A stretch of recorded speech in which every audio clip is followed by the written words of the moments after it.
जय हिंद दोस्तों, स्वागत है आप सभी का ऑनलाइन स्टडी यूके में। ऑनलाइन स्टडी यूके में हमने आज 24 लेक्चर पूरे कर दिए हैं और आज हमारा जो है 25वां लेक्चर है इस सीरीज का। ठीक है, और इससे पहले की जो सीरीजें हैं, अन्य सीरीजें हमने आप प्लेलिस्ट में जाके देख सकते हैं। 40+ MCQ सीरीज वगैरह हैं, ठीक है, जो काफ़ी महत्वपूर्ण सीरीजें हमने बनाई हैं।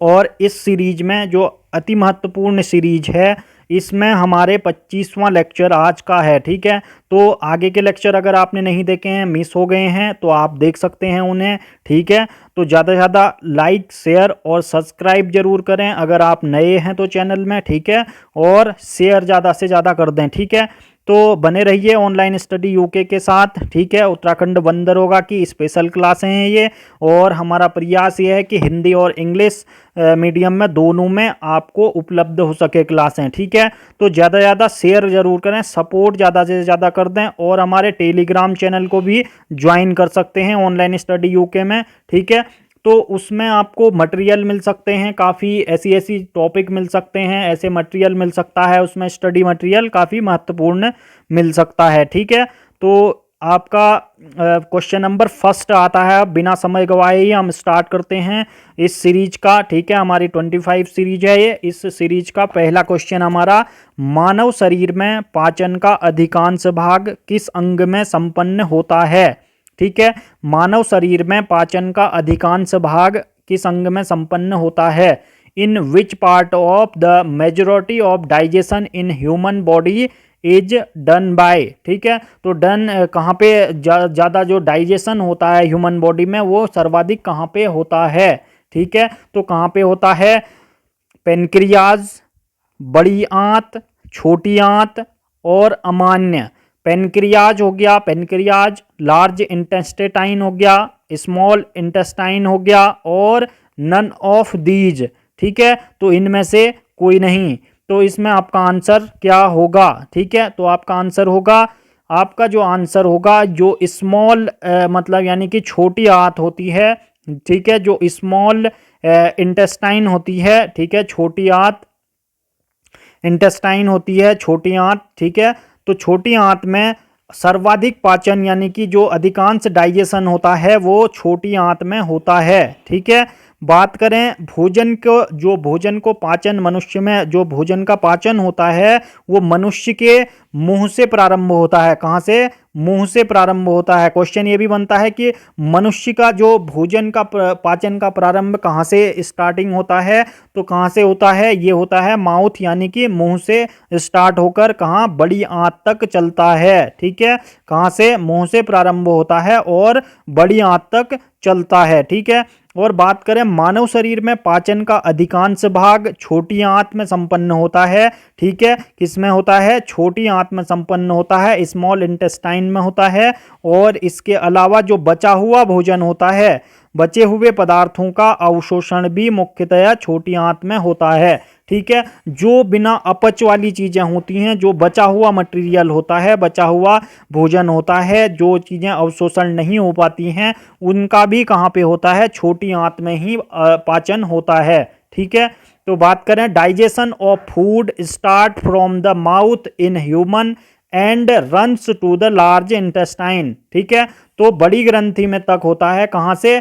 Mouth to humans runs from, जो लार्ज इंटेस्टाइन होती है वहां तक इसमें पाचन, डाइजेशन होता है फूड का। ठीक है, तो most of the digestion in the human body takes place in the small intestine. जो मोस्ट डाइजेशन होता है वो कहाँ पे होता है? स्मॉल इंटेस्टाइन में होता है। Apart from this the absorption of left over in the mainly in the small intestine.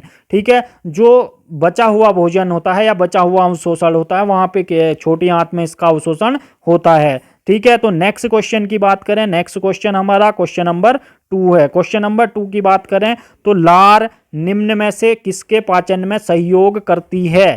ठीक है, सलीवा help digestion of which of the following? ठीक है, तो स्टार्च हो गया, प्रोटीन, फाइबर, रेसे। ठीक है, और वसा यानी कि फैट। तो तो जो लार होती है किसके पाचन में सहयोग करती है, किसके पाचन में सहयोग करती है, ये करती है आपका जो स्टार्च होता है, ठीक है, स्टार्च के पाचन में सहयोग करती है, ठीक है, स्टार्च के जो लार होती है, लार, ठीक है। और बात करें लार जो होती है, लार में एंजाइम, जो एंजाइम कौन सा, एमाइलेज होता है, कौन सा एंजाइम होता है, एमाइलेज एंजाइम होता है, जो स्टार्च को क्या करता है, शर्करा में तोड़ देता है, ठीक है। लार में लाइसोजाइम नामक एंजाइम भी होता है, कौन सा, लाइसोजाइम एंजाइम भी होता है लार में, और जो भोजन के साथ आए हुए जीवाणुओं को नष्ट कर देता है, ठीक है। भोजन के साथ जो जीवाणु आते हैं उनको नष्ट करने में कौन सा एंजाइम सहायक होता है, अगर क्वेश्चन ऐसा पूछा जाए तो आप क्या कहोगे, लाइसोजाइम एंजाइम जो लार में पाया जाता है वो क्या करता है, जो बैक्टीरिया आते हैं भोजन में उनको नष्ट करने के लिए सहायक होता है, ठीक है। तो saliva contain the enzyme amylase which break down starch into succulent, यानी कि शुगर के जो शर्करा होती है उसमें क्या कर देता है, ब्रेक डाउन करता है, मतलब तोड़ता है, ठीक है। और बात करें जो सलीवा होता है, जो लार होता है, also contain in enzyme called lysozyme that help is destroyed the bacteria that comes with food, ठीक है, क्योंकि क्या करता है, वो फूड में आने वाले बैक्टीरिया को नष्ट करता है। नेक्स्ट क्वेश्चन की बात करें हम, नेक्स्ट क्वेश्चन, एंजाइम मूलतः क्या हैं, ठीक है। छोटा क्वेश्चन है, काफी महत्वपूर्ण क्वेश्चन है ये भी, और इम्पोर्टेंट क्वेश्चन है, ठीक है, इम्पोर्टेंट क्वेश्चन है, काफी जगह ये पूछा जाता है और पूछा गया है काफी जगह, ठीक है। तो एंजाइम मूलतः क्या है, इसमें थोड़ा कंफ्यूजन रहता है, व्हाट इज एंजाइम बेसिकली। तो एंजाइम क्या है, एंजाइम वसा यानी कि फैट, शर्करा शुगर, और प्रोटीन एंड विटामिन्स क्या होते हैं, जो एंजाइम होते हैं, एंजाइम क्या होते हैं, प्रोटीन होते हैं, क्या होते हैं, एंजाइम होते हैं आपके, प्रोटीन होते हैं। और बात करें जो एंजाइम होते हैं, प्रोटीन होते हैं, एंजाइम मूलतः प्रोटीन होते हैं जिनका निर्माण नाइट्रोजनी पदार्थों या अमीनो अम्ल के संश्लेषण द्वारा होता है, ठीक है। कैसे होता है, enzyme are basically protein that are formed primarily by the synthesis of the nitrogenous substance और एमिनो एसिड, ठीक है। क्या अमीनो अम्ल का क्या करते हैं, ये मूलतः नाइट्रोजनी पदार्थों या अमीनो अम्ल के संश्लेषण द्वारा होता है, ठीक है। इसके बाद नेक्स्ट बात करें क्वेश्चन नंबर 4, क्वेश्चन नंबर 4 की बात करें तो क्वेश्चन नंबर 4 है हमारा, फंक ने निम्नलिखित में से किसका आविष्कार किया था, फंक ने निम्नलिखित में से किसका आविष्कार किया था, which of the following was invented by Funk, ठीक है, which of the following was invented of Funk by Funk, ठीक है। तो विटामिन्स और हार्मोन्स, प्रोटीन और एंजाइम्स, ठीक है। तो किसका आविष्कार फंक ने किया था, इसमें से जो फंक ने आविष्कार किया था विटामिन्स का करा था, किसका, विटामिन का आविष्कार किसने करा था, फंक के द्वारा किया गया था। कब किया गया था, ये किया गया था 1911-12 में, ठीक है।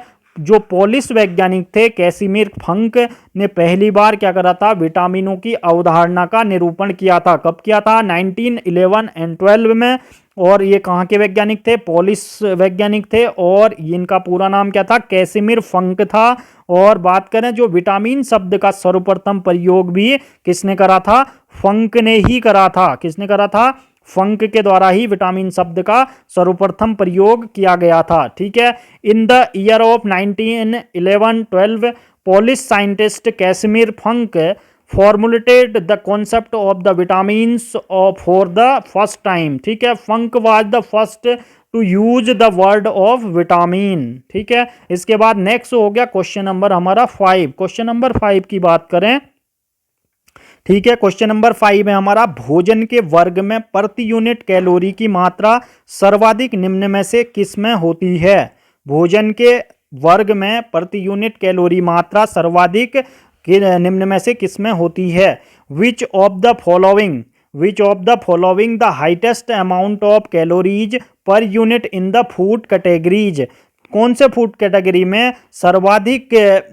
जो कैलोरी मात्रा होती है, कैलोरी की प्रति यूनिट कैलोरी की मात्रा किस में होती है? विटामिन्स में, वसा यानी कि फैट्स में, कार्बोहाइड्रेट्स में और प्रोटीन्स में। ठीक है, तो किस में होती है? ये होती है आपका वसा यानी कि फैट्स में। ठीक है, तो फैट में जो होती है क्या होती है? भोजन में प्रति यूनिट कैलोरी मात्रा सर्वाधिक होती है। बात करें फैट, जो फैट है जो भोजन में वर्ग में, भोजन का जो वर्ग होता है भोजन की कैटेगरी में, जो वसा में क्या होता है? प्रति यूनिट कैलोरी की मात्रा सर्वाधिक होती है, क्योंकि इसमें क्या होता है? ऑक्सीजन के कम होने के कारण इसका क्या होता है? ऑक्सीडेशन हो जाता है, ऑक्सीडेशन अधिक होता है, ऑक्सीकरण अधिक होता है। ठीक है, और बात करें वसा के स्रोत क्या हैं? जंतु और वनस्पति दोनों होते हैं। जो फैट के स्रोत होते हैं क्या होते हैं? जंतु और क्या होते हैं? वनस्पति दोनों होते हैं। ठीक है, मांस, मछली, अंडा, दूध वगैरह क्या होते हैं?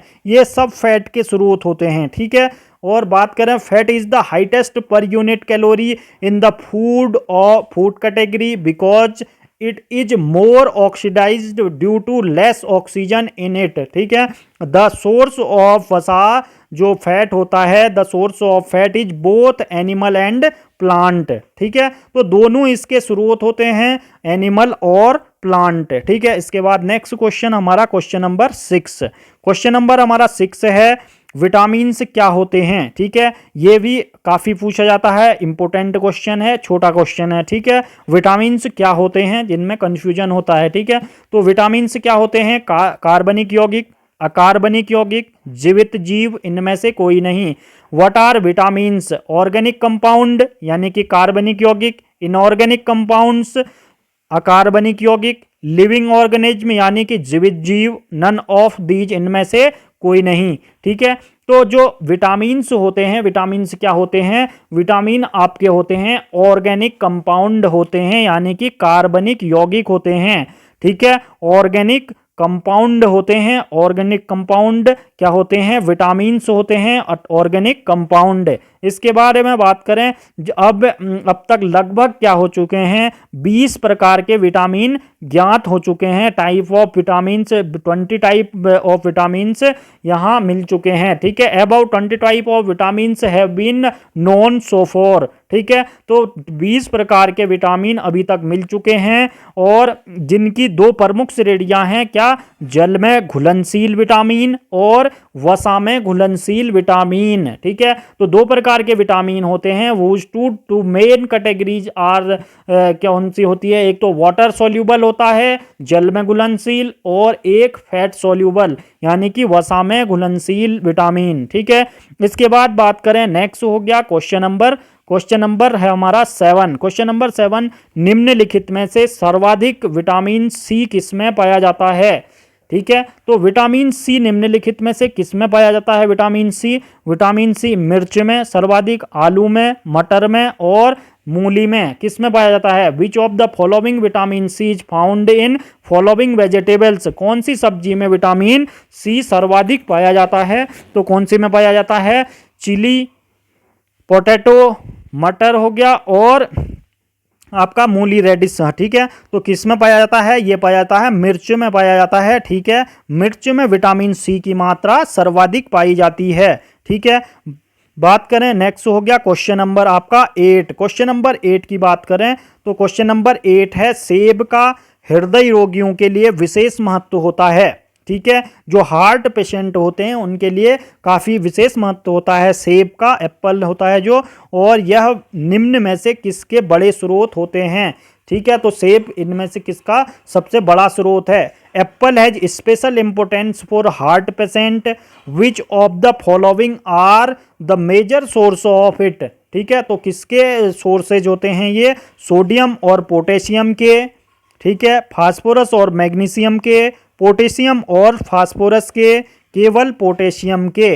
ठीक है, तो किसका स्रोत होता है सेब? जो एप्पल होता है किसका मेन स्रोत होता है, मेन सोर्स किसका होता है, ये होता है केवल ओनली पोटेशियम, ओनली पोटेशियम, केवल पोटेशियम का स्रोत होता है सेब। ठीक है, बात करें सेब में पर्याप्त खनिज तत्व पाए जाते हैं जिसमें पोटेशियम महत्वपूर्ण होता है और ये क्या करता है, हृदय की धड़कन को नियंत्रित करता है और उच्च रक्तचाप को सामान्य बनाए रखता है। ठीक है, तो apple have enough the mineral content in which of potassium is important, cholesterol, heart beat, ठीक है, control heart beat and maintain high blood pressure normal. ठीक है, क्या करता है, हाई ब्लड प्रेशर को मेंटेन करता है ये, और ये हार्ट बीट को भी कंट्रोल करे रहता है। ठीक है, से जो पोटेशियम होता है, और ये क्या होता है, इसमें कौन सा मिनरल होता है, पोटेशियम मिनरल वगैरह होते हैं। ठीक है, इसके बाद क्वेश्चन नंबर 9, क्वेश्चन नंबर 9 की बात करें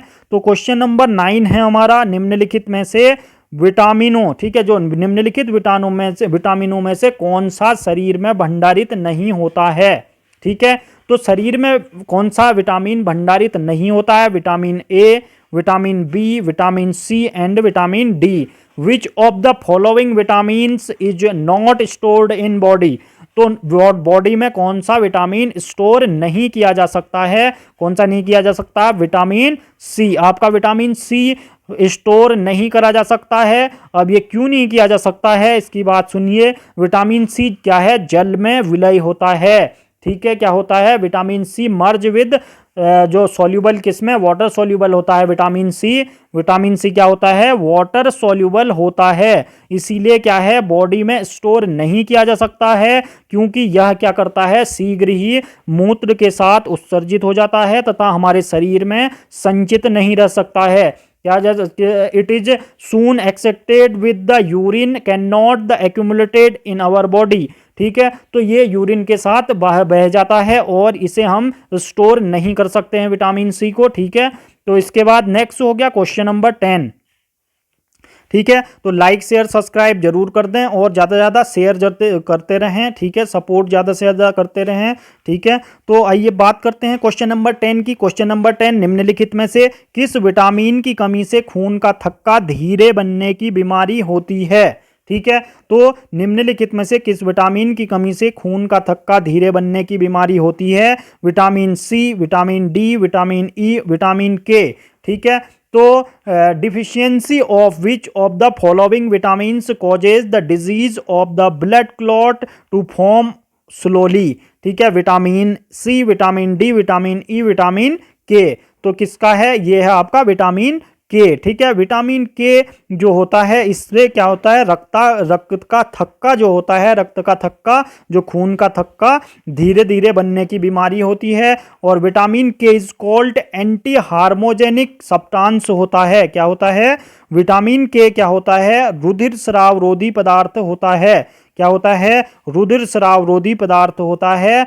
और क्या होता है, विटामिन के इज कॉल्ड एंटी हार्मोजेनिक सब्सटेंस होता है। ठीक है, और इसकी कमी से व्यक्ति में ऑपरेशन में आसानी से नहीं किया जा सकता। अगर इसकी कमी होगी विटामिन के की, तो व्यक्ति में क्या होगा, व्यक्ति में उसका ऑपरेशन आसानी से नहीं किया जा सकता है, क्योंकि उसका रुधिर में जाने का डर बना रहता है। ठीक है, तो जो रक्त होता है विटामिन के, ठीक है, उनका क्या होता है, रुधिर में उसका क्या होता है, रुधिर में जाने का डर रहता है। ठीक है, the person who is the deficient in the operations can not be easily operated because there is a fair of the dying is more blood. ठीक है, तो इसके बाद नेक्स्ट क्वेश्चन है हमारा क्वेश्चन नंबर 11।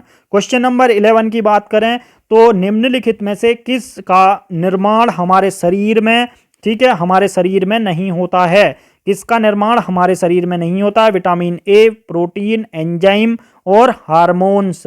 ठीक है, तो हमारे शरीर में काफ़ी ये महत्वपूर्ण क्वेश्चन है ये भी। ठीक है, तो which of the following is not produced in our body, which of the following is not produced in our body, किसका नहीं होता हमारे शरीर में निर्माण, विटामिन ए का नहीं होता है। किसका नहीं होता है, विटामिन ए का निर्माण हमारे शरीर में नहीं होता है। Vitamins can not be synthesized by human body. Vitamin B12 और and vitamin D are exceptions. ठीक है, तो क्या होते हैं, एक्सेप्शन होते हैं ये, इसके जो विटामिन होते हैं वो मानव शरीर में संश्लेषित नहीं किए जा सकते हैं, सिंथेसाइज्ड नहीं किए जा सकते हैं विटामिन, ठीक है। और जो विटामिन के है, विटामिन B12 है और विटामिन डी है, ये तीनों क्या हैं, अपवाद हैं, एक्सेप्शन है ये, ठीक है। केमिस्ट्री में काफ़ी अपवाद रहते हैं, तो ये बायोलॉजी में अपवाद है। विटामिन के, विटामिन B12, विटामिन डी क्या कर सकते हैं, ये शरीर में, हमारे शरीर में नहीं ये शरीर में हमारे बनते हैं, ये अपवाद हैं, ठीक है। और नहीं तो विटामिन क्या करते हैं, यहाँ हमारे सिंथेसाइज नहीं किए जा सकते हैं ह्यूमन बॉडी में।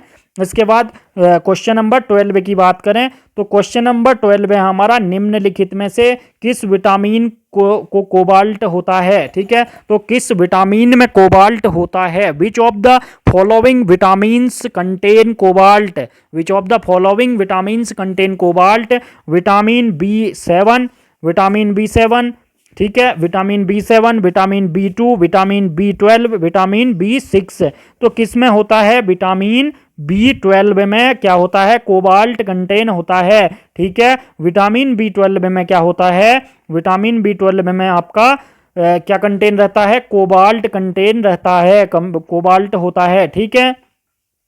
इसके बाद बात करें, जो विटामिन B12 क्या करता है, वृद्धि के लिए आवश्यक होता है, ठीक है। और इसकी कमी से तंत्र की कार्यका में भी गड़बड़ हो जाती है, ठीक है। और जो विटामिन B12 होता है, महत्वपूर्ण स्रोत क्या क्या है B12 के, मांस होता है, मछली, यकृत, दूध, पनीर इत्यादि होते हैं।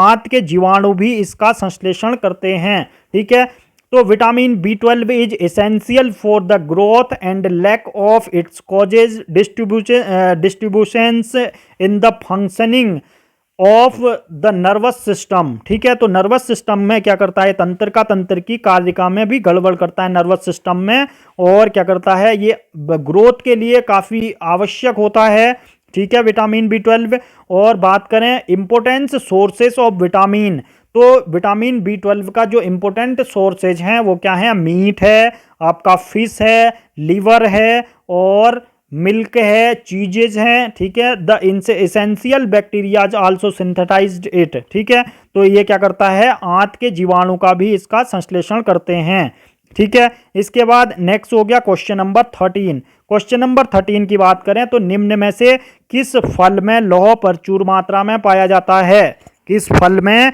लौह प्रचुर मात्रा में पाया जाता है, which of the following fruits is rich in iron, ठीक है। तो आयरन प्रचुर मात्रा में किस में पाया जाता है, ये पाया जाता है जामुन, करौंदा, लोकाट, अमरूद, ठीक है। जामुन हो गया, करौंदा हो गया, लोकाट, जामुन को आप कह सकते हैं ब्लैकबेरी भी कह सकते हैं, ठीक है। और जो करौंदा होता है एक अंगूर टाइप का होता है, ठीक है, जियोसबेरी कहते हैं, ठीक है, गोजबेरी, और इसको गोजबेरी कहा जाता है। लोकाट का हमें भी पता नहीं है क्या है। और अमरूद होता है, ठीक है, गवाज। तो इनमें से जो लौह पाया जाता है किस में पाया जाता है, करौंदा में पाया जाता है। करौंदा एक क्या है, करौंदा होता है एक अंगूर टाइप की फसल होती है, ठीक है, अंगूर की बेल की टाइप की, ठीक है। तो इसमें क्या पाया जाता है, लौह की प्रचुर मात्रा पाई जाती है, ठीक है। जो करौंदा एक आवर्तबीजी पौधा होता है, ठीक है, जिसके फल में विटामिन C प्रचुर मात्रा में पाया जाता है, ठीक है, अंगूर की तरह खट्टा भी होता है ये। करौंदा is a periodic plant which is rich of vitamin C and iron in its fruit, ठीक है। तो क्या होता है, विटामिन C घाव भरने में उपयोगी होता है, ठीक है। तो क्वेश्चन ये बनता है कि कौन सा विटामिन घाव भरने में सहायक होता है, तो विटामिन C आपका घाव भरने में सहायक होता है, ठीक है। Vitamin C is useful in healing wound and iron substance is found its our blood haemoglobin, ठीक है। तो ये क्या करता है, विटामिन C घाव भरने में उपयोगी होता है और लौह पदार्थ हमारे रक्त में हीमोग्लोबिन पाया जाता है, ठीक है। इसके बाद नेक्स्ट हो गया क्वेश्चन नंबर 14, ठीक है। क्वेश्चन नंबर 14 की बात करें तो दूध का दही में परिवर्तन किसके द्वारा होता है, दूध का दही में परिवर्तन किसके द्वारा होता है, by home does milk change into curd, ठीक है। मिल्क चेंज इनटू कर्ड किसके द्वारा होता है, बैक्टीरिया के द्वारा, by bacteria, by vitamin, by enzyme, इनमें से कोई नहीं, नन ऑफ दीज, ठीक है। तो क्या होता है, ये होता है आपका बैक्टीरिया के द्वारा होता है। ठीक है, दूध का दही यानी कि मिल्क से अगर कर्ड हम बनाएंगे तो बैक्टीरिया के द्वारा होता है। ठीक है, क्योंकि दही में क्या होते हैं, हल्के हल्के छोटे छोटे बैक्टीरिया होते हैं, इनके द्वारा ही ये क्या होता है, दूध का दही बनता है। ठीक है, मिल्क से कर्ड बनता है। ठीक है, तो बात करें दही का निर्माण क्या करता है, लैक्टिक अम्ल के बैक्टीरिया तथा केसीन के बीच रासायनिक अभिक्रिया के फलस्वरूप होता है। Curd is formed as a result of chemical reaction between the lactic acid and lactic acid bacteria and casein. Casein जो होता है, केसिन के बीच जब रासायनिक अभिक्रिया होती है लैक्टिक एसिड और बैक्टीरिया के बीच, और केसिन के बीच जब क्रिया होती है तो दूध का दही बन जाता है। ठीक है, तो नेक्स्ट हमारा क्वेश्चन नंबर 15। क्वेश्चन नंबर 15 हमारा है, शरीर में ऊतकों का निर्माण निम्न में से किससे होता है। तो शरीर में ऊतकों का निर्माण निम्न में से किससे होता है, ये भी इंपॉर्टेंट क्वेश्चन आपका है। ठीक है, जो which of the following is the formation of tissues in the body. तो formation of tissues in the body कैसे बनता है, ये वसा यानी कि फैट से, कार्बोहाइड्रेट्स, प्रोटीन एंड विटामिन से। किससे बनता है, ये बनता है प्रोटीन से बनता है। ठीक है, प्रोटीन से बनता है। Protein are essential for growth and repair. ठीक है, तो प्रोटीन क्या होते हैं, प्रोटीन वृद्धि एवं मरम्मत के लिए आवश्यक होते हैं। Proteins are essential for growth and repair. और प्रोटीन्स क्या होते हैं, अमीनो अम्ल की यौगिक होते हैं, अर्थात अमीनो अम्ल इसके संयोजक इकाई या एकलक होते हैं। Proteins are additive to amino acids, meaning that amino acids are monomeric units. ठीक है, तो क्या होते हैं, ये संयोजक इकाइयां या एकलक होते हैं। इसके बाद क्वेश्चन नंबर 16 की बात करें तो क्वेश्चन नंबर 16 है हमारा, मानव शरीर की धीमी वृद्धि निम्न में से किस कमी के कारण होती है। मानव शरीर की धीमी वृद्धि निम्न में से किस कमी के कारण होती है, वसा, विटामिन, प्रोटीन, इनमें से कोई नहीं, none of these. Slow growth of human body is due to which of the following deficiency. ठीक है, तो किस डिफिशियंसी के कारण होती है, आपका ये प्रोटीन के कारण ही मानव शरीर में ग्रोथ नहीं हो पाती है। ठीक है, मानव शरीर में ग्रोथ नहीं हो पाती है। और बात करें, प्रोटीन एक जटिल नाइट्रोजन युक्त कार्बनिक पदार्थ है। ठीक है, क्या है, कार्बनिक पदार्थ है जिसका गठन कार्बन हाइड्रोजन, ठीक है, कार्बन हाइड्रोजन, ऑक्सीजन और नाइट्रोजन तत्वों के अणुओं से मिलकर होता है। प्रोटीन में इन तत्वों के अतिरिक्त आंशिक रूप से गंधक, जस्ता, तांबा और फास्फोरस उपस्थित होता है। ठीक है, तो protein is a complex nitrogen containing organic materials that is formed by the addition of carbon, hydrogen, oxygen and nitrogen element. ठीक है, तो इसके बाद बात करें, in additions to these elements partially sulphur, zinc, ठीक है, सल्फर, जिंक हो गया, copper and phosphorus are also present in protein. ठीक है, तो इतनी चीजें जो होती हैं प्रोटीन में, क्या होता है, गंधक, जस्ता, तांबा और फास्फोरस उपस्थित होता है। ठीक है, इसके बाद नेक्स्ट हो गया क्वेश्चन नंबर 17।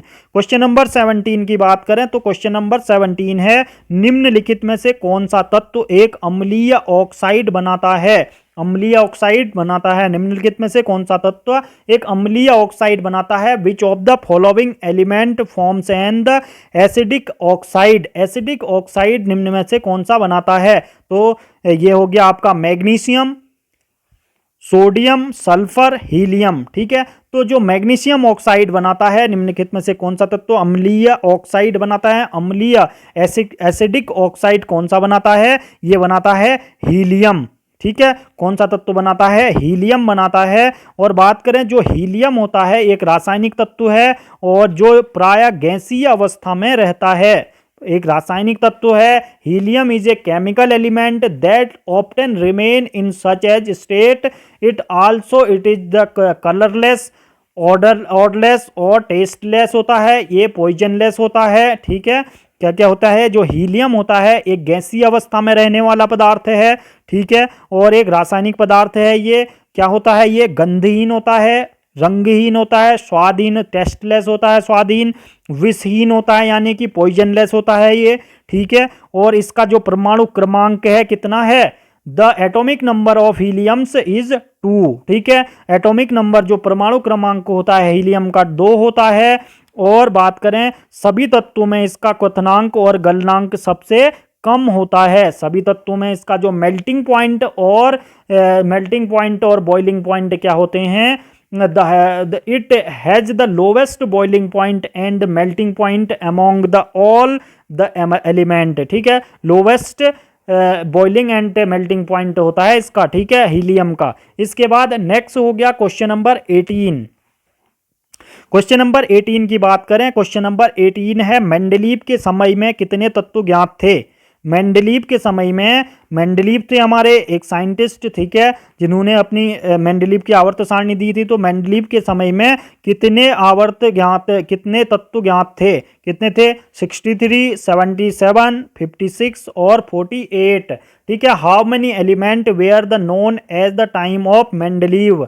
तो मेंडलीव के समय कितने तत्व ज्ञात थे, ये थे 63 तत्व, एलिमेंट्स ज्ञात थे 63, ठीक है, कितने, 63।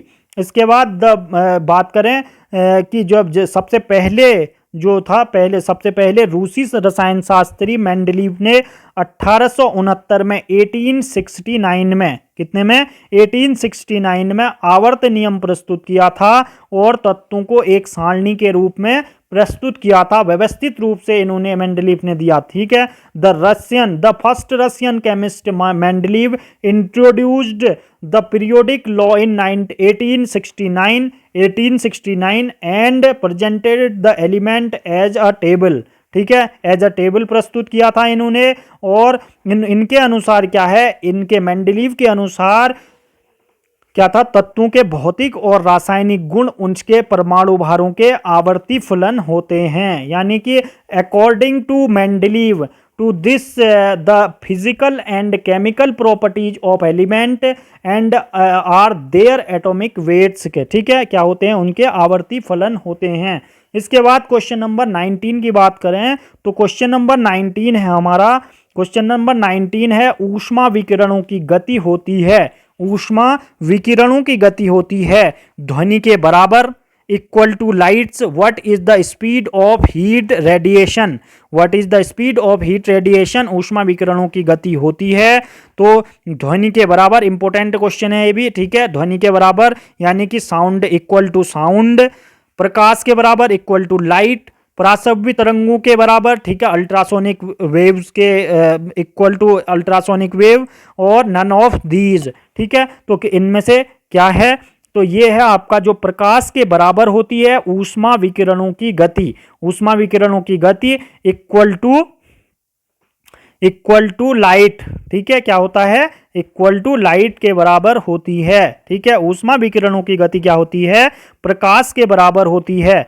बात करें किसी पदार्थ के अंदर स्थित आवेशित कणों का जो उष्मीय गति के परिणाम स्वरूप जो विद्युत चुंबकीय तरंगें उत्पन्न होती हैं उन्हें क्या कहते हैं, उष्मीय विकिरण कहते हैं, ठीक है। प्रत्येक पदार्थ जो परम शून्य से अधिक ताप पर है वह ऊष्मा का विकिरण करता है, ठीक है, किससे, परम शून्य के ताप से अधिक ताप पर है वह क्या करता है, ऊष्मा का विकिरण करता है, ठीक है। तो electromagnetic waves the occurs as a result of the thermal motion to charge particles located inside of substance are called thermal radiation, ठीक है। तो थर्मल रेडिएशन हो गया उष्मीय विकिरण, और every substance that is hotter then absolute zero radiates heat, ठीक है। तो क्या होते हैं, शून्य से अधिक ताप पर होते हैं तो वह क्या करते हैं, रेडिएट हीट यानी कि ऊष्मा का विकिरण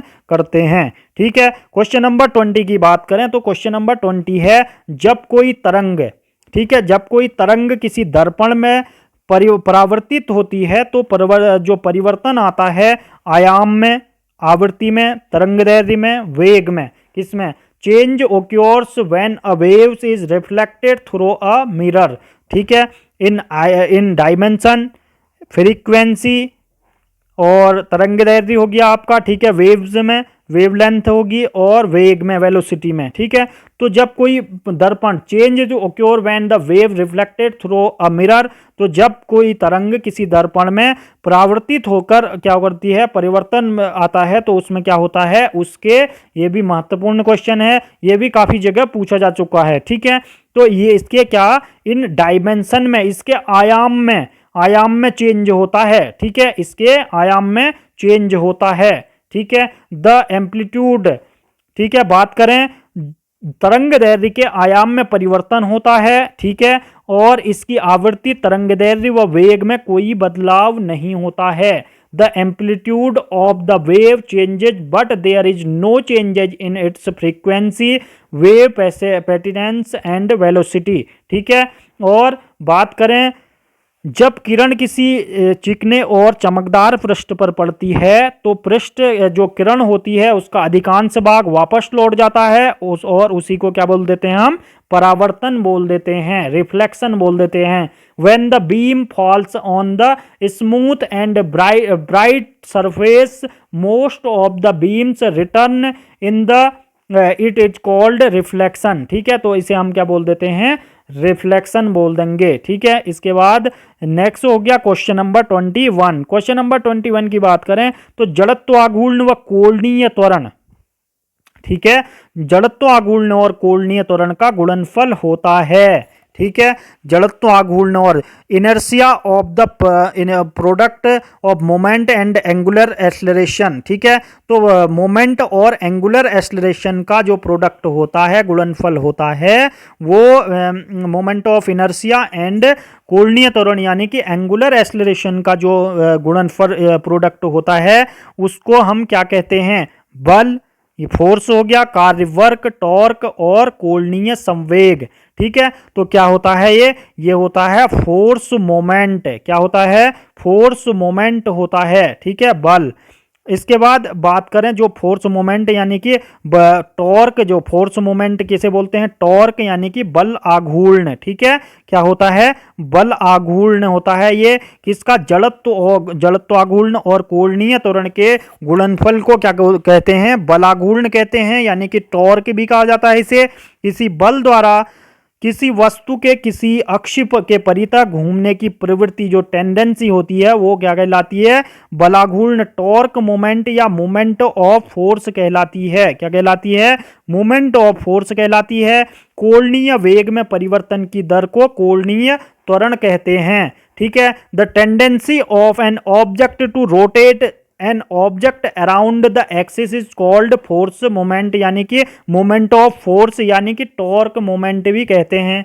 ठीक है, और the rate of change in angular velocity is called angular acceleration. ठीक है, तो क्या कहते हैं, कोणीय वेग में परिवर्तन की दर को क्या बोला जाता है, कोणीय त्वरण बोला जाता है। ठीक है, एंगुलर एक्सेलरेशन कहा जाता है। इसके बाद हमारा नेक्स्ट क्वेश्चन है क्वेश्चन नंबर 22। क्वेश्चन नंबर 22 की बात करें तो हमारे शरीर की सबसे छोटी हड्डी कौन सी होती है। ठीक है, शेयर भी जरूर करते रहें। ठीक है, तो शेयर भी जरूर कर दें। इसके बाद बात करें जो हमारे शरीर की सबसे छोटी हड्डी कौन सी होती है, इजी क्वेश्चन है, which of the smallest bone in our body. ठीक है, तो क्या होती है, वोमर, स्टेपीज, मेलियस और इनकस। क्या होती है, ये होती है स्टेपीज होती है, जो कान के अंदर होती है, कान में होती है स्टेपीज। ठीक है, तो स्टेपीज जो होती है शरीर की सबसे छोटी हड्डी होती है। ठीक है, तो मानव शरीर की सबसे छोटी हड्डी स्टेपीज है, जो मनुष्य के कान में पाई जाती है। और मानव शरीर की सबसे बड़ी हड्डी की बात करें जो फीमर होती है, और किस में पाई जाती है, जांग में पाई जाती है। The smallest bone in the human body is the stoppage that is found in the human ear. ठीक है, कान में पाई जाती है। The largest bone of the human body is sick with the found in the thighs. ठीक है, तो thighs में पाई जाती है। ठीक है, फीमर। इसके बाद बात करें क्वेश्चन नंबर आपका 23। क्वेश्चन नंबर 23 आपका है, गुरुत्वाकर्षण का सिद्धांत निम्न में से किसने दिया। गुरुत्वाकर्षण का सिद्धांत निम्न में से किसने दिया। Who among the following gave the principle of gravity. ठीक है, तो जिसने साइंस पढ़ी है उसे पक्का ये क्वेश्चन आता ही है। ठीक है, तो किसने दिया, ये दिया आपका आइजैक न्यूटन के द्वारा दिया गया। ठीक है, तो आइजैक न्यूटन के द्वारा दिया गया।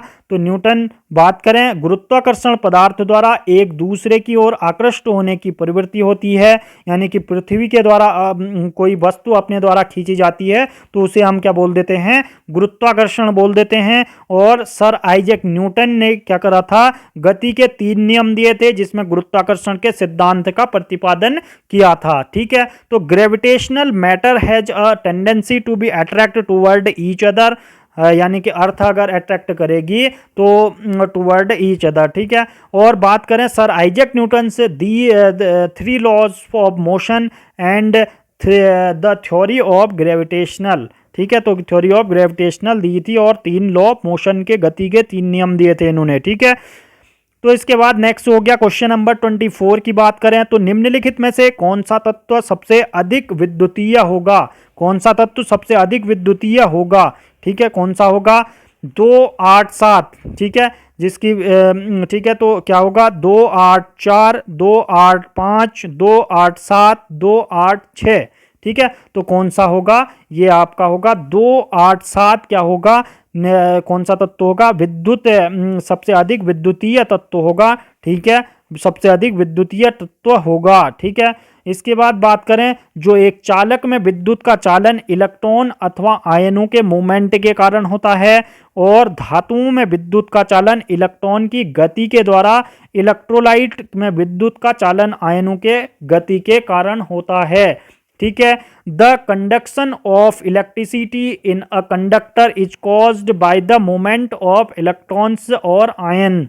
ठीक है, the conduction of electricity is a matter of caused by the movement of electrons, and the conduction of electricity of electrolytes is due to movement of ion। ठीक है, इसके बाद क्वेश्चन नंबर 25 की बात करें, क्वेश्चन नंबर 25 है हमारा, आवर्त सारणी में किस समूह में अधिकतम तत्व हैं, आवर्त सारणी में किस समूह में सर्वाधिक अधिकतम तत्व हैं। What is the maximum element in the group of periodic table. ठीक है, तो ग्रुप ऑफ पीरियोडिक टेबल तीसरे, आपने ये समझना है कि क्वेश्चन में आपने कि ऑप्शन के हिसाब से चलना है यहाँ पर। ठीक है, तो अधिकतम तत्व किसमें है, तीसरे, 8वें, 17वें और 18वें में। ठीक है, तो किसमें है, आपके तीसरे में अधिकतम तत्व होते हैं। ठीक है, जो ग्रुप होता है आवर्त सारणी में तीसरे ग्रुप में सर्वाधिक तत्व होते हैं, एलिमेंट हैं।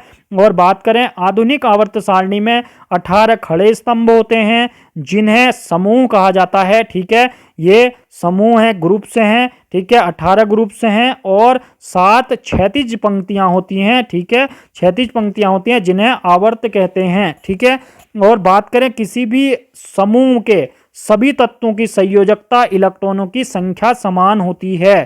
ठीक है, the modern periodic table consist 18 columns. ठीक है, 18 कॉलम्स कॉल्ड ग्रुप्स, इन्हें क्या बोलते हैं, ग्रुप्स बोलेंगे। और 7 क्या होते हैं, हॉरिजॉन्टल रो होते हैं, जिसे हम क्या बोलेंगे, पीरियोडिक कह देंगे। क्या बोलेंगे, पीरियोडिक कह देंगे। ठीक है, और all element of any groups have the same number of the valence electron. ठीक है, same number of valence electron. इसके बाद नेक्स्ट हो गया क्वेश्चन नंबर 26। क्वेश्चन नंबर 26 की बात करें तो eight which of the following places in the gravitational acceleration 0, तो निम्नलिखित में से किस स्थान पर गुरुत्वीय त्वरण शून्य होता है। गुरुत्वीय त्वरण शून्य होता है ध्रुवों पर, भूमध्य रेखा पर और समुद्र स्तर पर, पृथ्वी के केंद्र पर। किसमें होता है, on the pole, at the equator, at the sea level, at the centre of the earth. ठीक है, तो ग्रेविटेशनल एक्सेलरेशन 0 किसमें होता है, किसमें होता है, पृथ्वी के केंद्र पर। क्या होता है, पृथ्वी के केंद्र पर क्या होता है, गुरुत्वीय त्वरण ग्रेविटेशनल एक्सेलरेशन 0 होता है। ठीक है, ये भी इंपॉर्टेंट क्वेश्चन है। ठीक है, तो गुरुत्व बल बात करें, गुरुत्व बल द्वारा किसी वस्तु में उत्पन्न त्वरण को गुरुत्वीय त्वरण कहा जाता है और इसको जी, स्मॉल जी, ठीक है, स्मॉल जी से प्रदर्शित करते हैं। और गुरुत्वाकर्षण त्वरण की संख्यात्मक मान कितना होता है? 9.8 मीटर पर सेकंड स्क्वायर होता है। ठीक है, 9.8 मीटर पर सेकंड स्क्वायर होता है। बात करें, the acceleration produced by the object of gravity in an object is called gravitational acceleration.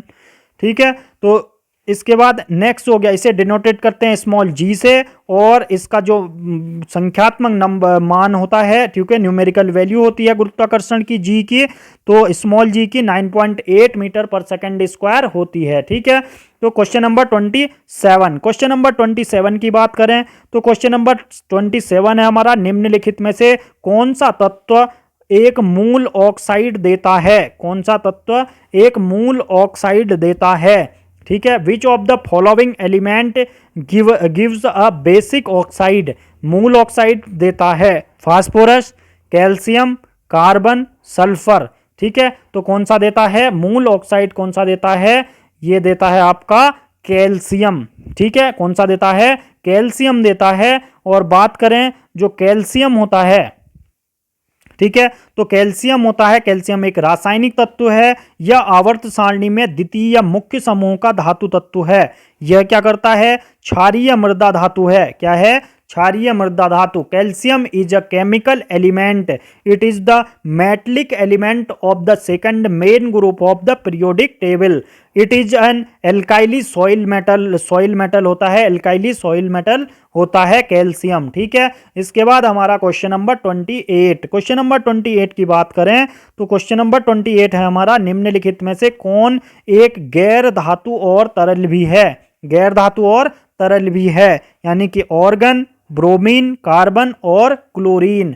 ठीक है, तो गैर धातु यानी कि विच of the following is a non metal and also liquid? Non metal भी है और क्या है? लिक्विड भी है, तरल भी है। ठीक है, तो ऑर्गन, ब्रोमीन, कार्बन, क्लोरीन। ठीक है, तो कौन सा है? ब्रोमीन है। क्या है? ब्रोमीन है। ठीक है, ब्रोमीन क्या है? एक नॉन मेटल है और ये एक लिक्विड भी है। ठीक है, इसके बाद बात करें जो ब्रोमीन होता है वो आवर्त सारणी के सप्तम मुख्य समूह का तत्व होता है। ठीक है, सप्तम मुख्य समूह का तत्व होता है और सामान्य ताप पर केवल यही अधातु द्रव्य अवस्था में रहती है। ठीक है, तो नॉर्मल टेम्परेचर में क्या ब्रोमीन क्या रहता है? एक द्रव अवस्था में, लिक्विड अवस्था में रहता है, लिक्विड स्टेट में। और इसके दो स्थिर समस्थानिक हैं जिनकी द्रव्यमान संख्याएं 79 और 81 हैं। ठीक है, तो bromine is the element of the 7th main group of the periodic table and at the normal temperature only this non metals fluid remain in the state. ठीक है, तो it has two stable isotopic relenium with the mass number of 79 and 81।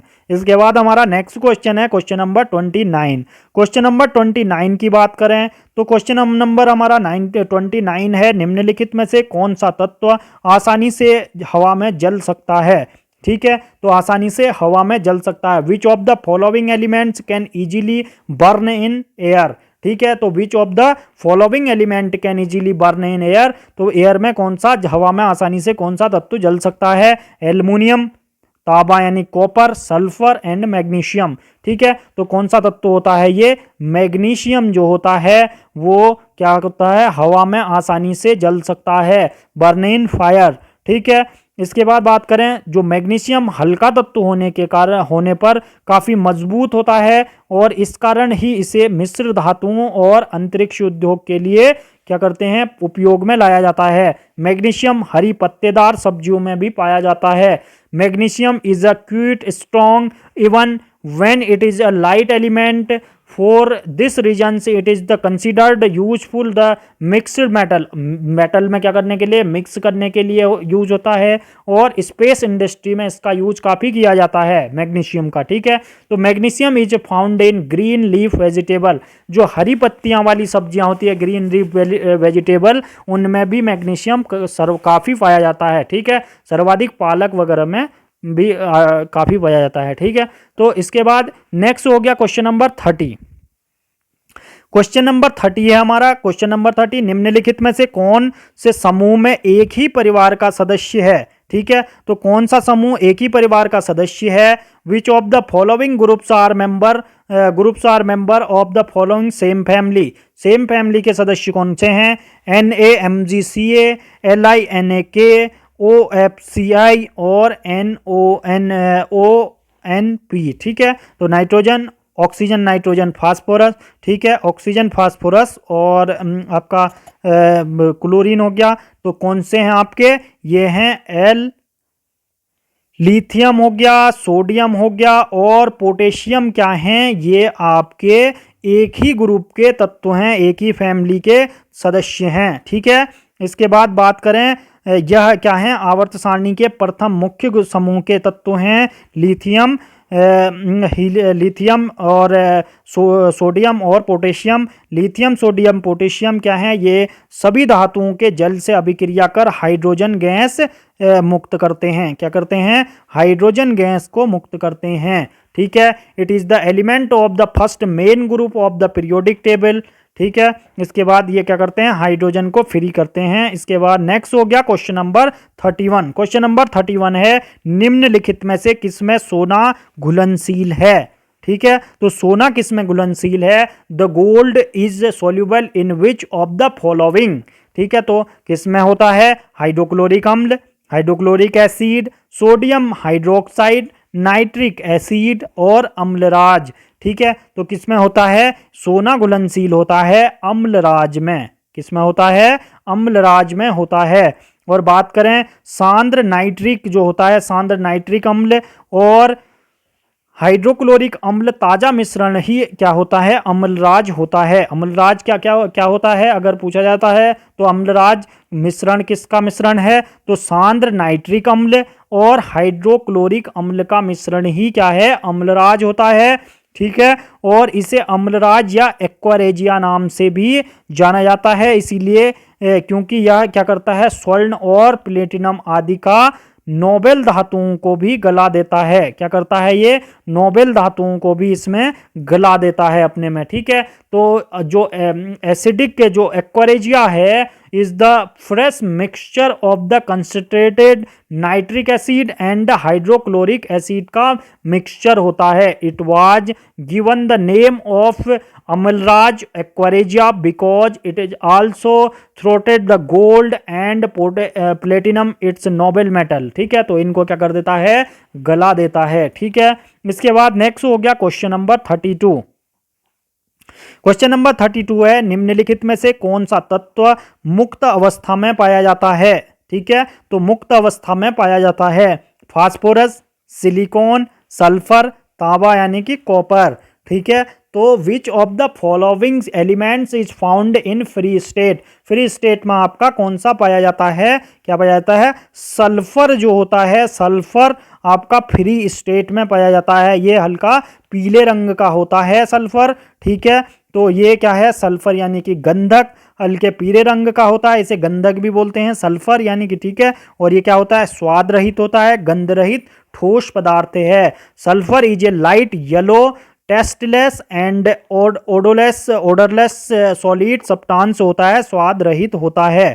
ठीक है, इसके बाद बात करें question number 33। Question number 33 की बात करें तो निम्नलिखित में से कौन सा यौगिक आयनिक नहीं है? आयनिक यौगिक नहीं है इनमें से कौन सा? विच of the following compounds is not ionic? ठीक है, तो आयोनिक नहीं है कौन सा कंपाउंड? आपका sodium chloride, calcium chloride, carbon tetrachloride और मैग्नीशियम क्लोराइड। ठीक है, तो कौन सा नहीं होता है? ये होता है सोडियम क्लोराइड। क्या है? यौगिक आयनिक नहीं होता है। सोडियम क्लोराइड आयनिक तत्व नहीं है। ठीक है, आयनिक यौगिक नहीं है कंपाउंड। ठीक है, तो बात करें जब एक धातु एक अधातु के साथ प्रतिक्रिया करती है, रिएक्शन करती है, तो क्या होता है? आयनिक बॉन्ड बनाते हैं तथा बनने वाला यौगिक क्या कहलाता है? आयनिक यौगिक कहलाता है। ठीक है, तो when a metal react with non metal it forms ionic bond and the compounds forms is called ionic compound. ठीक है, तो क्वेश्चन नंबर 34 की बात करें, हमारा नेक्स्ट क्वेश्चन हमारा 34 है, किसी पाइपलाइन के केंद्र पर स्थित कण का वेग निम्न में से क्या होगा। ठीक है, किसी पाइपलाइन के केंद्र पे स्थित कण का वेग निम्न में से क्या होगा, अधिकतम, न्यूनतम, शून्य और इनमें से कोई नहीं। ठीक है, तो which of the following will be velocity of the particles located at the centre of a pipeline. ठीक है, तो पाइप के सेंटर में कण का वेग क्या होगा, अधिकतम यानी कि मैक्सिमम, न्यूनतम यानी कि मिनिमम, शून्य और नन ऑफ दीज। ठीक है, तो क्या होगा, मैक्सिमम होगा। ठीक है, क्या होगा, अधिकतम होगा, कण का वेग क्या होगा, अधिकतम होगा। बात करें किसी वस्तु के विस्थापन की दर या एक निश्चित दिशा में प्रति सेकंड वस्तु द्वारा दूरी तय की गई दूरी को हम वेग यानी कि वेलोसिटी कहते हैं। यह एक सदिश राशि है वेग, और इसका मात्रक क्या है, मीटर पर सेकंड है। क्या है, मीटर पर सेकंड होता है। ठीक है, तो the rate of displacement of an object और the distance travelled by the object per second in the certain direction is called velocity. This is vector almost. ठीक है, क्या है, वेक्टर क्वांटिटीज है, और its SI units metre per second होती है। ठीक है, तो इसके बाद नेक्स्ट हमारा क्वेश्चन नंबर 35। क्वेश्चन नंबर 35 की बात करें तो लंबी कूद के दौरान एक एथलीट पहले से दौड़ता है, ऐसा करने के कारण निम्न में से क्या है। ठीक है, तो लंबी दूरी से दौड़ता है, तो an athletes already runs during the long jump, which of the following it reasons doing this. ठीक है, तो क्या रीजन हो सकता है, इसमें क्या हो सकता है, उसका जड़त्व कम करता है यानी कि रिड्यूस्ड इट्स इनर्शिया, उसका जड़त्व भारी मात्रा में बढ़ाता है, it increase its inertia in a large amount, उसका संवेग बढ़ाता है, इट इंक्रीज इट्स मोमेंटम, उसका समय कम करता है। ठीक है, रिड्यूज हिज टाइम्स, तो क्या होता है, उसका संवेग बढ़ाता है, इट इंक्रीज इट्स मोमेंटम। ठीक है, वो अपना क्या करता है, संवेग बढ़ाता है, इसलिए लंबी दूरी से दौड़ता है।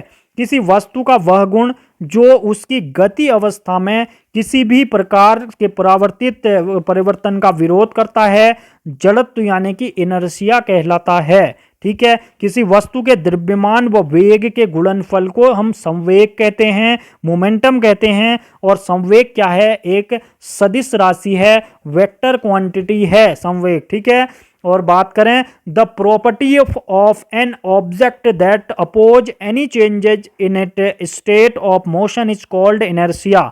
The product of mass and velocity of an object it called momentum. और क्या होता है, ये जो मोमेंटम होता है इज अ वेक्टर क्वांटिटी होती है ये। ठीक है, इसके बाद नेक्स्ट हो गया क्वेश्चन नंबर 36।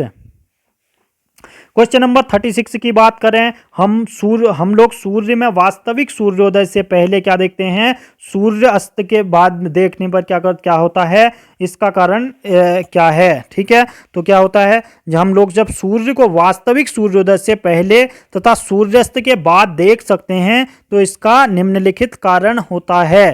ठीक है, तो we can see the sun before the actual sunrise and after sunset. ठीक है, तो what is the reason for this. ठीक है, क्या है, परावर्तन यानी कि रिफ्लेक्शन, अपवर्तन रिफ्रैक्शन, विवर्तन डिफ्रैक्शन, और प्रकीर्णन स्कैटरिंग। ठीक है, तो क्या है, ये आपका रिफ्रैक्शन है। क्या है, रिफ्रैक्शन होता है जब, ठीक है, तो रिफ्रैक्शन के कारण हम क्या करते हैं, सूर्य को पहले ही उगने से पहले ही देख लेते हैं, और सनसेट जब हो जाता है उसके बाद भी हम देख सकते हैं उसकी लालिमा। ठीक है, तो बात करें जो रिफ्रैक्शन होता है, एक माध्यम से दूसरे माध्यम में पहुंचने पर तरंग की गति की दिशा में परिवर्तन होता है जब, तो इसे क्या कहते हैं, अपवर्तन कहते हैं, क्या कहते हैं, रिफ्रैक्शन बोलते हैं। ठीक है, उसकी दिशा में परिवर्तन हो जाता है उसकी गति में तरंग की, तो उसे हम रिफ्रैक्शन बोल देते हैं। On the reaching the medium from the one medium to another medium there is a changes in the direction of the motion of the wave which is called refraction. ठीक है, तो क्वेश्चन नंबर 37 है हमारा। ठीक है, question number 37 है हमारा। Question number 37 जो है, प्रकाश के लिए निम्नलिखित कथनों में से कौन सा गलत है। ठीक है, which of the following statement is incorrect for light. ठीक है, तो कौन सा है, वह ध्वनि की गति से अधिक तीव्रता से चलता है। It's move faster than speed of sound.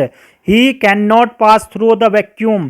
ठीक है, वह निर्वात में से नहीं गुजर सकता है, वह निर्वात में से गुजर सकता है। He can passes in vacuum, none of these. ठीक है, तो कौन सा होता है जो प्रकाश के लिए निम्नलिखित में से प्रकाश के बारे में कौन सा कथन गलत है, तो कौन सा गलत है, क्या होता है, वह निर्वात में नहीं गुजर सकता है, क्योंकि निर्वात में वह गुजर सकता है। तो ये आपका ऑप्शन नंबर 2 इज रॉन्ग। ठीक है, गलत है। ठीक है, बाकी ऑप्शन सही हैं। ठीक है, तो अंतरिक्ष में जैसे शून्यता में प्रकाश एकदम सही गति यानी कि 299,792.458 किलोमीटर प्रति सेकंड के रफ्तार से चलता है, और सूर्य से पृथ्वी की औसत दूरी लगभग कितनी है, 1495 किलोमीटर होती है। ठीक है, या इतने मील होती है, 92964 माइल होती है।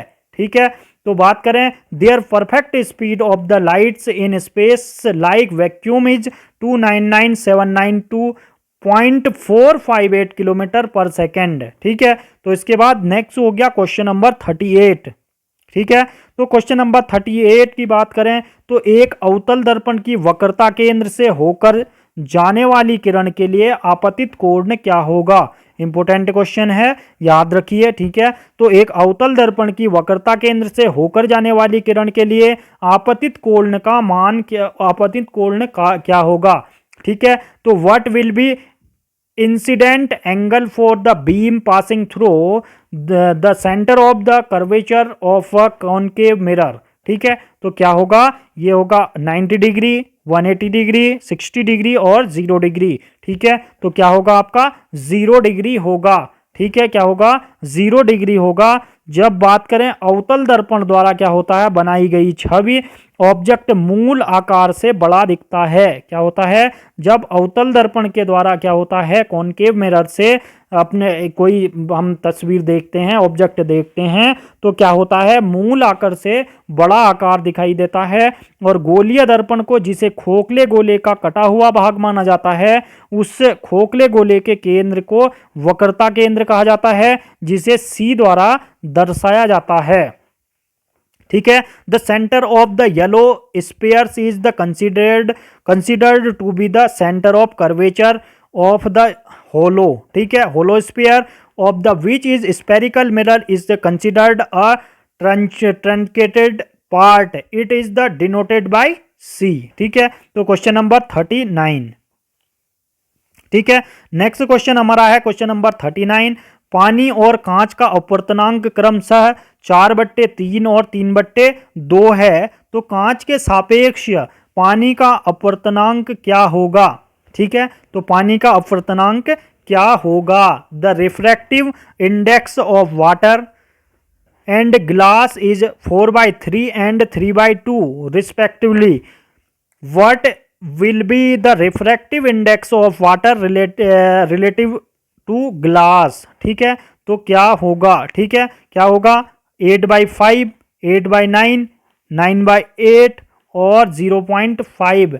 क्या होगा, ये होगा आपका 8/9 होगा। ठीक है, क्या होगा 8/9 होगा।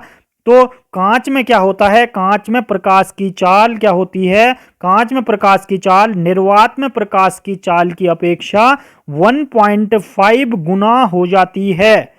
कितना, 1.5 गुना क्या हो जाती है, कम हो जाती है। ठीक है, कितनी हो जाती है, 1.5 गुना कम हो जाती है। The speed of light in glass is 1.5 times the speed of light is vacuum. ठीक है, तो क्वेश्चन नंबर 40 की बात करें, नेक्स्ट क्वेश्चन हमारा क्वेश्चन नंबर 40 है, वेग समय ग्राफ पर रेखा का ढलान क्या कहलाता है। वेग समय ग्राफ पर रेखा का ढलान क्या कहलाता है। What is the slope of the lines on the velocity time graph called.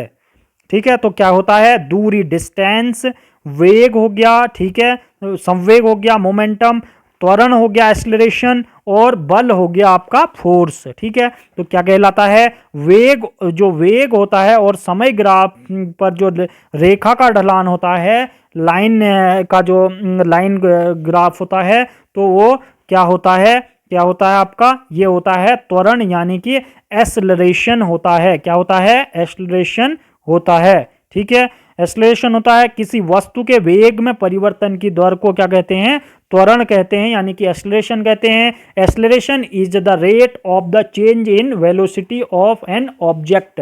ठीक है, और क्या होता है, इसका मात्रक क्या होता है एक्सेलरेशन का, its unit the square metre per second and its vector amount. क्या हो है, वेक्टर क्वांटिटी होती है, और इसका क्या होता है एक्सेलरेशन, मीटर प्रति सेकेंड होता है इसका जो यूनिट होती है, और ये एक सदिश राशि होती है, वेक्टर क्वांटिटी होती है। ठीक है, तो क्वेश्चन नंबर 41 की बात करें, क्वेश्चन नंबर 41 है हमारा, क्वेश्चन नंबर 41 है, एक उत्तल दर्पण के सामने रखी एक सीधी वस्तु का प्रतिबिंब सदैव होगा। एक उत्तल दर्पण के सामने रखी एक सीधी वस्तु का प्रतिबिंब सदैव होगा।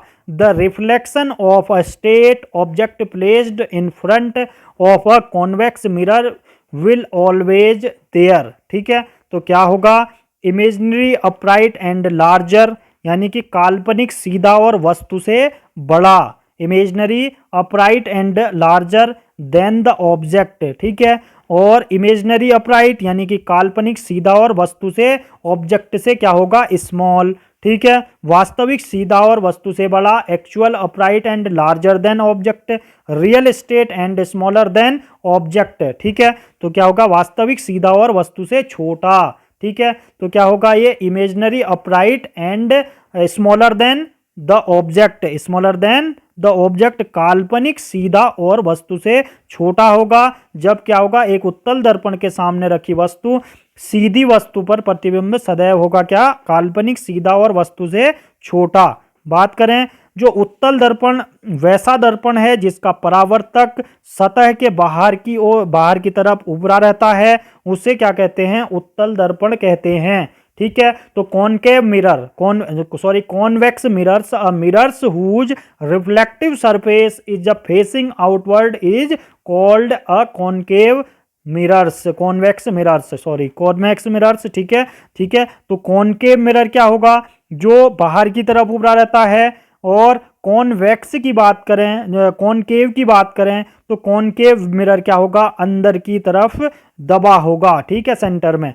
तो बात करें क्वेश्चन नंबर 42 की बात करें, क्वेश्चन नंबर 42 की बात करें, तो ग्रहों की गति के नियमों के किसके द्वारा प्रतिपादन किया गया। The law of motions of the planets were the proposed by. ठीक है, तो किसने प्रतिपादित किया था, किसने किया था, Newton, by Kepler, by Galileo, by Copernicus. ठीक है, तो दो चीजों में कंफ्यूजन होता है, तो ये गैलीलियो और कोपरनिकस, केपलर, इन तीनों में आपको कंफ्यूजन होगा। तो ये है केपलर के द्वारा। ठीक है, केपलर के द्वारा ग्रहों के गति के संबंधी नियम दिए गए थे। ठीक है, तो बात करें, जो ग्रहों के गति से संबंधित नियम, 3 नियम दिए थे, केपलर द्वारा प्रतिपादित किए गए थे। केपलर ने स्पष्ट किया कि प्रत्येक ग्रह क्या करते हैं, दीर्घ वृत्ताकार कक्षा में सूर्य की परिक्रमा करता है। किसने कहा, ये केपलर ने कहा। These law related to planetary motions where the formulated by Kepler explained that each planet's orbit the sun is a long circular orbit। क्या करते हैं, लॉन्ग सर्कुलर ऑर्बिट, दीर्घ वृत्ताकार कक्षा में सूर्य की परिक्रमा करते हैं। ठीक है, तो क्वेश्चन नंबर 43 की बात करें, क्वेश्चन नंबर 43 हमारा है, निम्नलिखित में से किसमें ऋणात्मक आवेश होता है। ठीक है, which of the following has a negative charge, which of the following has a negative charge. Negative charge किसमें होता है? अल्फा किरण यानी कि अल्फा रेज में, और अल्फा कण यानी कि अल्फा पार्टिकल में, बीटा कण बीटा पार्टिकल, और गामा कण हो गया गामा पार्टिकल में। ठीक है, तो ऋणात्मक आवेश इनमें से किसमें होता है? ठीक है, ये भी इंपॉर्टेंट क्वेश्चन है, ऋणात्मक आवेश किसमें होता है? ठीक है, तो नेगेटिव चार्ज किसमें होता है? इसमें होता है बीटा जो पार्टिकल होते हैं, बीटा पार्टिकल, उनमें क्या होता है? नेगेटिव चार्ज होता है। क्या होता है? नेगेटिव चार्ज होता है। ठीक है, तो जो अल्फा किरण होती है, अल्फा किरण अल्फा कणों से बनी होती है, और जो धन आवेशित हीलियम नाभिक होती है, क्या होती है? धन आवेशित हीलियम नाभिक होती है। और बीटा जो किरण होती है, बीटा किरण जो होती है वो कण ऋणावेशित इलेक्ट्रॉनों एवं गामा किरण और अनावेशित होती है। जो गामा किरण होती है उसमें चार्ज 0 होता है, और जो गामा विद्युत चुंबकीय तरंगें होती हैं। Alpha rays made up alpha particles which are positive charges helium nuclei. ठीक है, तो beta particle are the negative charges होता है, और electrons and gamma rays are uncharged. ठीक है, तो इलेक्ट्रॉन क्या होते हैं? गामा क्या होती हैं? गामा किरणें वो होती हैं अनचार्ड होती हैं, अनावेशित होती हैं। गामा क्या होती हैं? जो गामा कण होते हैं, गामा क्या होता है? विद्युत चुंबकीय तरंगें होती हैं।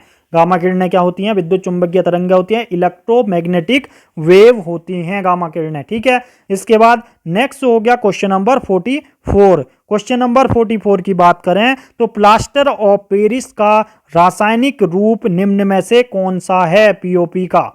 ठीक है, तो पीओपी का, प्लास्टर ऑफ पेरिस का रासायनिक रूप कौन सा है? Which of the following is the chemical form of plaster of Paris. ठीक है, तो calcium sulphate, calcium carbonate, calcium oxide, calcium oxalate. ठीक है, तो क्या है? कैल्शियम आपका सल्फेट जो है पीओपी का रासायनिक रूप होता है। ठीक है, केमिकल फॉर्म में क्या होता है? कैल्शियम सल्फेट होता है। और ये क्या होता है? अर्ध जलयोजित कैल्शियम सल्फेट, सामान्यतः प्लास्टर ऑफ पेरिस कहते हैं इसे। ठीक है, यह एक सफेद चूर्ण होता है। इसका उपयोग शल्य चिकित्सा में होता है, और क्या करते हैं? पत्तियों के रूप में होता है इसे शल्य चिकित्सा में। इसमें मूर्तियों के सांचे भी बनाए जाते हैं इसके द्वारा। ठीक है, semi hydration calcium sulphate is commonly called plaster of Paris POP. It is a white powder. ठीक है, it is used a leaf is surgery sculpture and क्या होता है? ये शल्य चिकित्सा में होता है। और स्टैचू मोल्ड मूर्तियां बनाने में होता है। Where also made it in. ठीक है, तो क्वेश्चन नंबर 45 की बात करें तो क्वेश्चन नंबर 45 नेक्स्ट क्वेश्चन हमारा है, चूना पत्थर का रासायनिक नाम क्या है? चूना पत्थर का रासायनिक नाम क्या है? ठीक है, calcium carbonate, magnesium chloride, sodium chloride, और सोडियम सल्फाइड। ठीक है, तो क्या है? Calcium carbonate. ठीक है, तो कैल्शियम कार्बोनेट क्या है? चूना पत्थर का रासायनिक नाम। What is the chemical name of the limestone? Calcium carbonate होता है। क्या होता है? कैल्शियम कार्बोनेट होता है इसका रासायनिक केमिकल नेम ऑफ लाइमस्टोन। और बात करें, चूना पत्थर एक औषधि चट्टान है, और इसमें क्या होता है? अधिकांश मात्रा में कैल्शियम कार्बोनेट होता है। चूना पत्थर सिलिका, एल्यूमिना और लोहा आदि अपद्रव्य अंतर मिश्रित हो रहते हैं। ठीक है, limestone is a sedimentary rocks with a large amount of calcium carbonate. It is limestone, silica, alumina and iron adhesive are इसमें additions are now mix with the matter differences. ठीक है, तो क्वेश्चन नंबर 46 की बात करें, next question हमारा, शुद्ध सोना कितने कैरेट का होता है? ठीक है, बहुत ही इजी क्वेश्चन दे दिया सर आपने। तो शुद्ध सोना कितने कैरेट का होता है? ठीक है, तो how much carat is pure gold? ठीक है, कितना होता है? इसका होता है आपका 24 कैरेट का होता है। ठीक है, कितना होता है? 24 कैरेट का होता है। ठीक है, और बात करें जो शुद्ध सोना होता है, शुद्ध सोने को क्या करते हैं? डिग्री अथवा कैरेट में मापी जाती है, ठीक है, शुद्धता उसकी, ठीक है। जो प्योर गोल्ड होता है, gold purity is measured by degrees and carrot. Pure gold is of 1000 degrees और 24 कैरेट, ठीक है। ये वाला ध्यान रखें, डिग्रीज में, डिग्रीज में कितना होता है प्योर गोल्ड, 1000 डिग्रीज होता है, ठीक है, 1000 डिग्रीज। वैसे 24 क्या है, 24 कैरेट बोला जाता है, ठीक है, और 1000 वो होता है, ठीक है।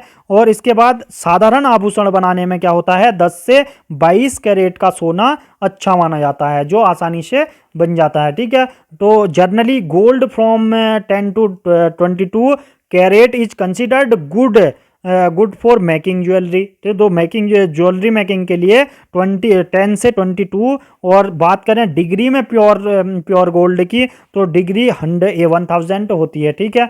और क्वेश्चन नंबर 47 की बात करें, नेक्स्ट क्वेश्चन हमारा, निम्न में से कौन जल के साथ बिल्कुल अभिक्रिया नहीं करता है, कौन जल के साथ बिल्कुल अभिक्रिया नहीं करता। विच of the following does not react the water at all, ठीक है। तो which of the following does not react with water at all, ठीक है। तो कौन सा नहीं करता, आयरन, मैग्नीशियम, लेड, एल्युमिनियम, कौन सा नहीं करता, विच of the following does not react with water at all, कौन सा नहीं करता है, आपका लेड नहीं करता है, ठीक है, लेड नहीं करता है, ठीक है।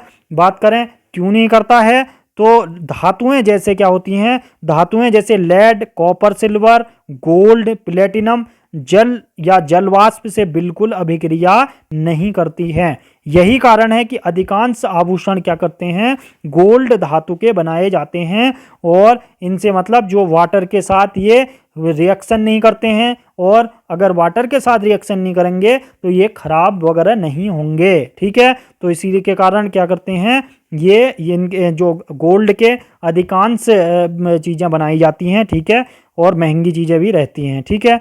और बात करें तो metal such as a light do not react at all with the silver, gold and platinum on the water, which is why the most of the impurities are made of gold metal, ठीक है। तो question number 48 की बात करें, next question हमारा question number 48, ठीक है। तो निम्न में से किसे लोहा प्राप्त किया जाता है, लोहा प्राप्त किससे किया जाता है, चूने का पत्थर, पिंच ब्लेंड हो गया, मोनोजाइट रेत, और हेमेटाइड हो गया, ठीक है। तो from which of the following is iron obtained, ठीक है। तो आयरन कहां से प्राप्त किया जाता है, किससे प्राप्त किया जाता है, चूने का पत्थर, पिंच ब्लेंड, मोनोजाइट रेत और हेमेटाइट, किससे, हेमेटाइट से प्राप्त करा जाता है, ठीक है। एक लोहे की किस्म होती है हेमेटाइट, तो इससे हमें आयरन प्राप्त होता है। और बात करें हेमेटाइट से लोहा प्राप्त होता है, जबकि मोनोजाइट जो होता है, मोनोजाइट से, मोनोजाइट रेत जो होती है उससे क्या होता है, थोरियम प्राप्त किया जाता है, ठीक है। अगर क्वेश्चन पूछा जाता है थोरियम किससे प्राप्त किया जाता है, तो मोनोजाइट सैंड जो होती है, मोनोजाइट रेत, उससे प्राप्त किया जाता है। और जो पिंच ब्लेंड होता है उससे भी क्या, यूरेनियम प्राप्त होता है। थोरियम किससे प्राप्त होता है, मोनोजाइट रेत से, हेमेटाइट लोहा प्राप्त होता है, पिंच ब्लेंड से यूरेनियम प्राप्त होता है, ठीक है। इसके बाद बात करें the iron is obtained from the hematite while the thorium of the monazite sand is obtained, और uranium is obtained from pinch blend, ठीक है। तो पिंच ब्लेंड से कौन सा धातु पर मिलता है, ये यूरेनियम, ठीक है। इसके बाद नेक्स्ट क्वेश्चन हो गया हमारा क्वेश्चन नंबर 49, ठीक है। तो 49 है, इलेक्ट्रॉन वोल्ट किसका मात्रक होता है, इलेक्ट्रॉन वोल्ट किसका मात्रक होता है, whose unit is electron volt energy, whose unit is electron volt, ठीक है। तो क्या होती है, ये होती है एनर्जी, गति और ऊष्मा, यानी कि एनर्जी हो गया, और गति मोशन, ऊष्मा हीट, और द्रव यानी कि लिक्विड किसमें होती है, ये होती है इलेक्ट्रॉन वोल्ट होती है, ऊर्जा यानी कि ऊर्जा का मात्रक होती है एनर्जी का, ठीक है, इलेक्ट्रॉन वोल्ट।